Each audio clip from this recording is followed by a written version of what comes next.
Hi hello welcome to today tomorrow. Today tomorrow అంటే ఈరోజు మాట రేపటి అది ఎలా భవిష్యత్తు మాట ఉంది అనే అభిప్రాయంతో మనం కొన్ని రోజులుగా కొన్ని కార్యక్రమాలు చేసుకుంటూ వస్తున్నాం. ఇప్పుడు చూడండి, ఈరోజు కొత్తగా వచ్చిన తెర మీదకి వచ్చిన తగువ ఏంటంటే నాగబాబు, ట్రిపుల్ ఆర్, తమ్మారెడ్డి భరద్వాజ, ఇంకా దీనికి సంబంధించిన కొందరు రియాక్షన్స్, రాఘవేంద్రరావు లాంటి వాళ్ళు కూడా రియాక్ట్ అవుతున్నారు. అది వేరే విషయం. ఇంతకీ నాగబాబు, తమ్మారెడ్డి భరద్వాజ మీద వీళ్ళిద్దరు నిర్మాతలే ఎందుకు రియాక్ట్ అయ్యారు అనేది ఒకసారి చూద్దాం. అసలు ఆ సబ్జెక్ట్ ఏంటి అని చూస్తే నాగబాబు రియాక్షన్ చూద్దాం.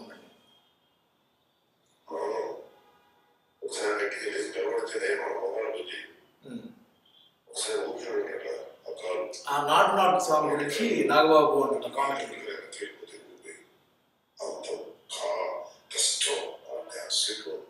ఒకసారి ఉందండి. నాగబాబు గారు డ్యాన్స్ నాటు నాటు సాంగ్ అని చాలా అద్భుతంగా చేశారు.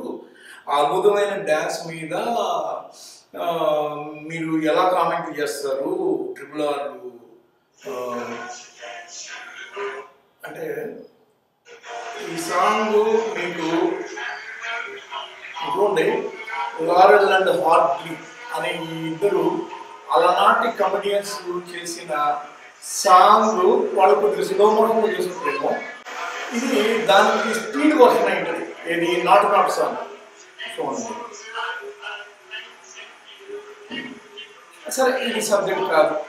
మా సబ్జెక్ట్ ఏంటి అంటే 80 కోట్ల రూపాయలని ఈ ట్రిపుల్ ఆర్ అనే ఒకనొక దీనికి ఆస్కార్ దగ్గరికి వెళ్ళడం కోసం మీరు పెట్టిన ఖర్చు కరెక్ట్ అయిందేనా అని తమ్మారెడ్డి భరద్వాజ అంటే, ఆ భరద్వాజ అన్న మాటలకి నాగబాబు ఇచ్చిన కౌంటర్. ఇప్పుడు నాగబాబు కూడా మనం కొన్ని క్వశ్చన్లు వేసి అది కౌంటర్ అని చెప్పడానికి లేదు, కొన్ని క్వశ్చన్లు వేద్దాం.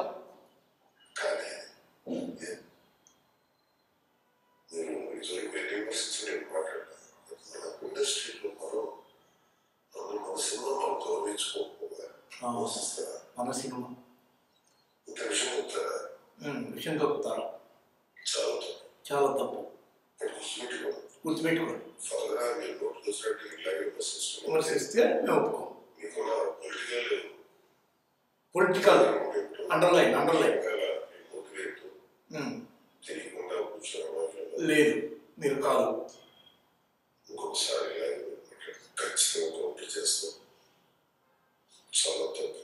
చాలా తప్పు. ఇక్కడ ఈయన ఎందుకు రియాక్ట్ అయ్యాడు అంటే దీనికి ఒక బ్యాక్గ్రౌండ్ ఉంది. తమ్మారెడ్డి భరద్వాజ గారు ఈ మధ్య సార్ అనే ఒక సినిమా చూసి తాను జగన్మోహన్ రెడ్డి విద్యాపరంగా తీసుకొస్తున్న సంస్కరణలు నాకు ఆ సినిమాలో కనిపించి నేను ఆయన్ని ఆ సినిమా హీరోగా పోల్చుకున్నాను అనే కామెంట్లు చేయడము, అంటే వైఎస్ఆర్సీపీకి ప్రోగా తమ్మారెడ్డి భరద్వాజ గారు మాట్లాడటము, అందుకు నాగబాబు గారు కూడా ఎక్కడైనా సరే ఏం దొరకపోతాడా, నేను రియాక్ట్ కాకపోతానా అన్న ధోరణిలో వేచి చూడటము. సరిగ్గా తమ్మారెడ్డి భరద్వాజ గారు ట్రిపుల్ ఆర్ అనే ఒక సినిమాని తీయడమే 600 కోట్లు పెట్టి తీశారు.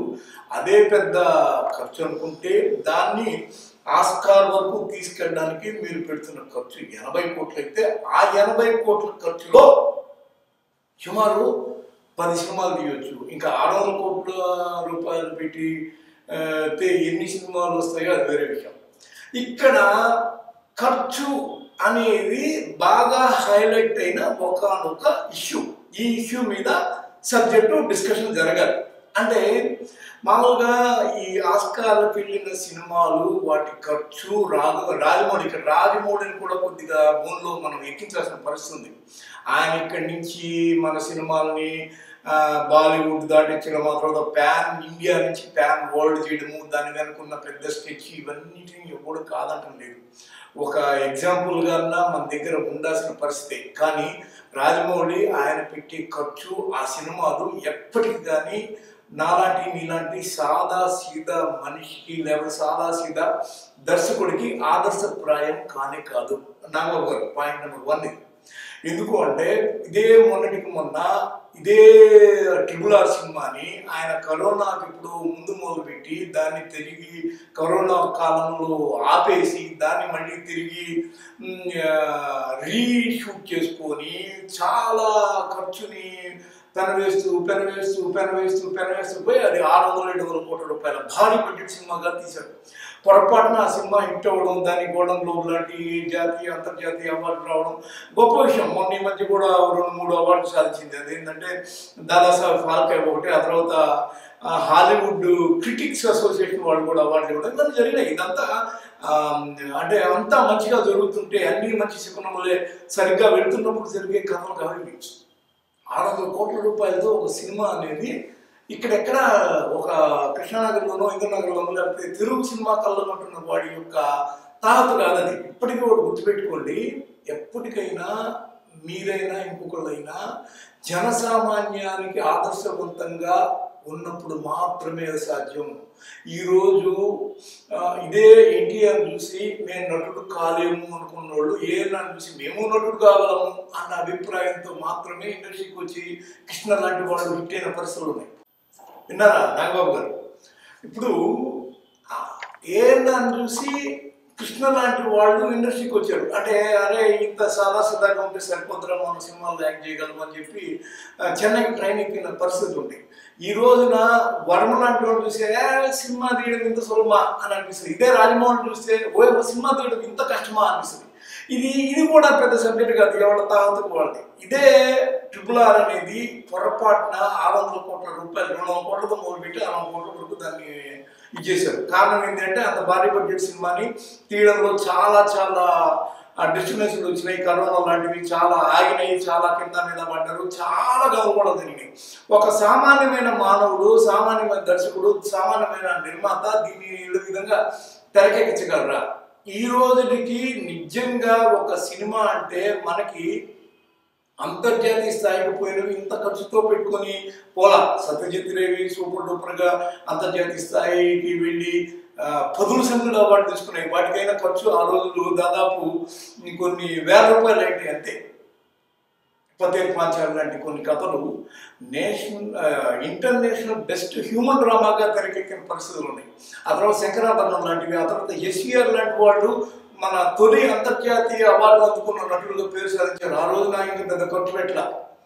ఇప్పటికీ మనం గుర్తు చేసుకోవాల్సింది ఏంటంటే సినిమాని వీలైనంత కిందకి తేవడం ఎలాగా అనే దాని మీద రీసెర్చ్ జరగాలి. కానీ సినిమాని వీలైనంత ఎక్కువ ఖర్చుతో నిర్మించడం ఎలాగా అనేది ఇట్స్ నాట్ ఏ కరెక్ట్. ఇది సరైన ఇది కాదు, వే కాదు. ఇప్పటికీ మనకి మంచి దర్శకులు ఎవరు అంటే అత్యంత తక్కువ చౌక ధరతో అత్యంత తక్కువ కాలంలో తీసేవాళ్ళు. ఒక దాసనారాయణరావు, ఒక ఎస్వి కృష్ణారెడ్డి, ఒక ఈవీవి సత్యనారాయణ, ఈ మధ్య కాలంలో ప్రజెంట్ ట్రెండ్లో ఉన్న పూరి జగన్నాథ్, రామ్ గోపాల్ వర్మ అనే వాడిని పదే మనం ఎందుకు ప్రస్తావించాల్సి వస్తుంది? అతను తీసిన సినిమా అతని కంటెంట్ కరెక్టా కాదా, లేకపోతే అతను ఏం చేస్తాడని పక్కన పెడితే 2.5 లక్షలు ఓ సినిమాని తీసి నేల మీద తీసుకొచ్చాడు దాన్ని. ఈ రోజున మీరు మెగా కుటుంబానికి నేను చెందిన వ్యక్తిని నాతో పెట్టుకుంటే కబడ్దారు, నా శక్తులన్నీ లేకపోతే నా యుక్తులన్నింటినీ నేను వాడానంటే నువ్వు నా ఫ్యామిలీ అభిమానులు మిమ్మల్ని ఒక దీనిలోకి తీసుకెళ్ళిపోతారు, మిమ్మల్ని అదేదో మమ్మీ సినిమాలో కానీ పురుగులు తోచేస్తారు అని మీరు భయపెట్టవచ్చు. కానీ గుర్తుపెట్టుకోండి నాగబాబు గారు, ఈ రోజున ఇదే మెగా ఫ్యామిలీలో ఉండి మీరు ఆరెంజ్ లాంటి సినిమా తీసి దాన్ని అట్టర్ ఫ్లాప్ కొట్టిన తర్వాత మీరు పడ్డ బాధలు వర్ణనాతీతం. ఈ విషయంలో మీ ఫ్యామిలీలో చాలా డిస్ప్యూట్స్ జరిగాయి. ఈ మాట అవునా కాదా? ఈ కండిషన్స్లో మీరు సినిమాని అంత భారీ ఎత్తున ఖర్చు పెట్టి అంత ప్రమోషనల్గా తీసుకెళ్ళడం ఎంతవరకు సరైందని వాళ్ళు అడుగుతున్నప్పుడు దానికి సమాధానం చెప్పాలి. కానీ మీరు తీసిన సినిమాల్లో మీరు ఎంతమందికి డబ్బులు ఇచ్చారు, ఇప్పటివరకు మీరు ఎన్ని సినిమాలు తీశారు, ఎంతవరకు మీరు విజయవంతమైన నిర్మాత దర్శకుడు అనడానికి లేదు. అంటే కాటకట మురారి అనే ఒకనొక ఆయన దివంగత నిర్మాత, చనిపోయినట్టున్నారు. ఆయన చిరంజీవిని సినిమా మొత్తాన్ని తెలుగు సినిమాని నాశనం చేసిన వ్యక్తిగా ఆయన అభివర్ణించారు. ఆయన మీరు సమాధానం చెప్పలేదు. ఎందుకు చెప్పలా? చిరంజీవి అనేవాడు కథల నుంచి సినిమాని బయటకు తీసుకొచ్చేసి తన హీరోయిజానికి టాలీవుడ్ తెలుగు సినిమా అనే దాన్ని కట్టడి చేశాడు. ఆయన మార్కెట్ కోసం తెలుగు సినిమా చెడగొట్టాడు, ఆ కథను లేకుండా చేశాడు అనే ఒక కామెంట్ చేశాడు ఆయన. మరి ఆయన మీద మీరు రియాక్ట్ కాదా? ఇక్కడ మీరు మీ రాజకీయ కోణాలు, భరద్వాజ్ తమ్మారెడ్డి అని ఆయన పొలిటికల్గా ఆయన తీసుకుంటున్న స్టాండు అవన్నీ మీకు చాలా అభ్యంతరకరం. మీరు అసలు విషయాన్ని పక్కన పెట్టేసి ఖర్చు అనే దాని మీద ఆయన కామెంట్ చేసినప్పుడు ఇలాగా అలాగా చెప్పాలి. ఈ రోజున మీరు అంటున్నారు ఆస్కార్ వెళ్ళడం చాలా గొప్ప అంటున్నారు, ఆ ఇద్దరు పిల్లలు చేసిన డ్యాన్స్ చాలా గొప్పది అంటున్నారు. నిజంగా ఆ ఇద్దరు పిల్లలు చేసిన డ్యాన్స్ అనేది లారీ అండ్ హార్డీ అనేవాళ్ళు చాలా పురాతన కాలంలో 70-80 ఏళ్ల క్రితం చేశారు ఆ డ్యాన్స్. కాకపోతే ఇప్పుడు దాన్ని చాలా ఫాస్ట్గా వీలు చేసుకుంటారు, ఆయన వాళ్ళు సులువుగానైనా వాళ్ళు దాన్ని చేశారు. అది పక్కన పెట్టండి. మీరు ఆస్కార్ వరకు వెళ్ళి వేసేసి మనం ఎప్పుడైనా చూసారా? ఈ మధ్య పారాసైట్స్ అనే సినిమాని ఇక్కడ మన ఏషియా నుంచి వెళ్ళింది, అది ఒక గదిలో తీశారు. ఈ మధ్య కాలంలో ఆస్కార్ వరకు వెళ్ళి ఇతర మీరు చెప్పినట్టు గోల్డెన్ గ్లోబ్ అవి అవార్డులు అందుకుంది అనే దాని మీద మాట్లాడాల్సి వస్తే పాకిస్తాన్ సినిమా ఇట్లాగే ఒకటి అక్కడ వరకు వెళ్ళింది. అంటే మనం ఏం చెప్పబోతున్నాము అంటే అత్యంత చౌక ధరల్లో అత్యంత సింపుల్గా, మీకు తెలుసా నాగబాబు గారు ఆస్కార్ వరకు వెళ్ళడం చాలా గొప్పగా అంటున్నారు కదా. ఒక అమ్మాయి ఒక ఊరిలో నాపీ ప్యాడ్స్ అంటే ఆడవాళ్ళ ఒక ఋతుక్రమంలో అవసరమైన నాపీ ప్యాడ్స్ మీద ఒక చిన్న డాక్యుమెంటరీ చూస్తే ఆస్కార్ బెస్ట్ డాక్యుమెంటరీ అవార్డు వచ్చింది దానికి. హౌ ఎలా? ఇదే సత్యజిత్ రేకి లైఫ్ టైమ్ అచీవ్మెంట్ ఆస్కార్ వచ్చింది. ఆయన తీసిన సినిమాలు ఏంటి, వాటికి పెట్టిన ఖర్చు ఏంటి ఒకసారి లెక్కేసుకుని ఈ రోజు కన్వర్ట్ చేసుకొని కావాలంటే అవి ఎంత తక్కువ ఉంటుంది సార్.